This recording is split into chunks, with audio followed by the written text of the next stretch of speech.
Welcome. I'm Mayor Gary Sulz, and with me today is Shanna Moore, Interim Director of Finance for the City of Revelstoke. It's that time of year, and today Shanna and I are talking about city taxes, taxation scenarios, utility rates, and key projects. We'll also let you know how to give us your feedback during this year's budget process. Shanna, I understand there are 3 different taxation scenarios that we would like the public feedback on. Can you explain these for our audience? Certainly. Thank you, Mayor Sulz. We have 3 different taxation scenarios. We have a 3%, a 4%, and a 5% scenario. And the 3%, the base scenario, covers the capital and operating spending initiatives for the year. And we've opted to give 2 other scenarios of 4% and 5%.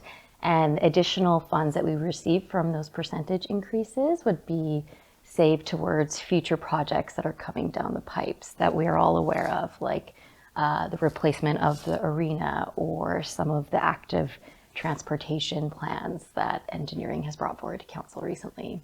So that 3% basic rate will get us everything that we need for the year as we move forward. Less than what we needed last year, but still important to get that minimum. If we can get higher, then of course that goes to those projects that you just said. We'll move forward with that. That's right. So utilities, and we talk about utilities and the infrastructure and the projects that we need, but can you give us kind of a snapshot on how utility rates are going to change this year? Definitely. For the utility fees, for the garbage rates, they're going up about 4%. For the regular water users outside of the Big Eddy, they are going up about 5%. And then we have 2 other larger increases coming forward here. And one is 20% for the sewer fund, and this only applies to sewer users. And this is related to the wastewater treatment plant upgrade that we are starting this year in 2023 and finalizing by the end of 2024. And it's also to help replace some of the infrastructure that is in the ground that desperately needs to be looked after. And finally, the Big Eddy water rates are increasing approximately 15%. And we have the first capital project coming down the lines in 2029 after the brand new system was put into place. And we just need to save a little bit more to make sure that we're staying on top of infrastructure replacement over there. So basically those funds in the Big Eddy are going to that capital improvement down the road? Yes, okay. That's correct. All right, good. And we know that here in the city, we have such aging infrastructure in some places that, no bottoms to pipes or whatever, and so those need to be replaced immediately so that we can move on, and this is going to cover some of that stuff that we need. So, all right, thanks. It's important for us to remember that our taxes support key projects in the city's budget. But what are some of these projects, Shanna? Some of the key projects that the community can see coming forward in the next few years that are included in this plan are, one, the wastewater treatment plant that we just mentioned, the school safety projects, so sidewalks around the Arrow Heights and Columbia Park Elementary schools, a 4th Street calming project, so to slow the traffic flow on the 4th Street. We have a DCC bylaw update planned for 2023.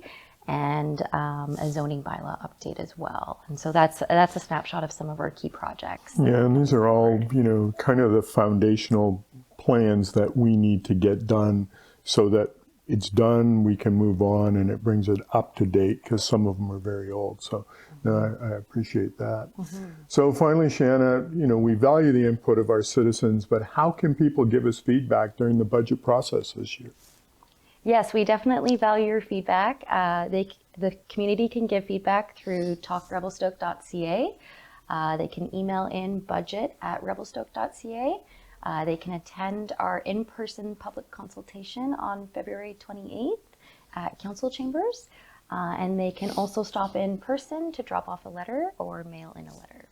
Okay, perfect. So there'll be those, residents in the community that are concerned if their assessment's gone up, they feel automatically their taxes are gone up. So that's not necessarily the case. Can you just give a little information on that?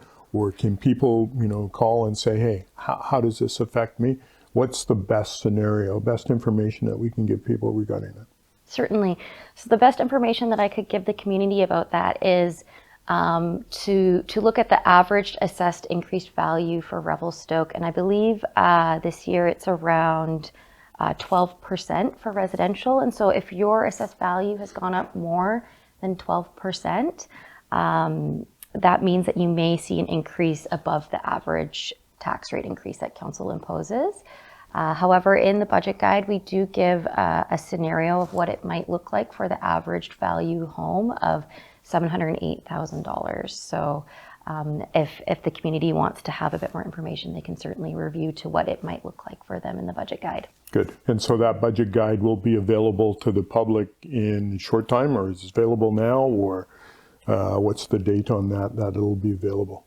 It is currently available. You can find it on our website on the financial section, and then you can also find it on talkrevelstoke.ca, and we are including it on our Facebook ads as a link as well. Good. And so I've had a chance to kind of read through that, and it's the shortened version, 13 pages or something like that for the public to weigh in on, and you went out of your way and gave me the full version of 100 plus pages and said, there, you need to read that. Anyway, so for the community, it's concise, it's to the point, and I really think that's what they will appreciate, is they're going to be able to get that information in that short read. So thank you for that, Shanna. Thanks again for joining me. I appreciate that. Taxes are a subject that hits close to home for everybody. It's important that our citizens understand and engage in the budget process. It's also important that we all understand the benefits that the taxes bring to our community. So thanks as well to our listening audience for being here. Be sure to take a few minutes to watch our other videos on the City Facebook, YouTube, and Instagram accounts. Thanks again, Shanna. Appreciate it. Thank you, Mayor Sulz.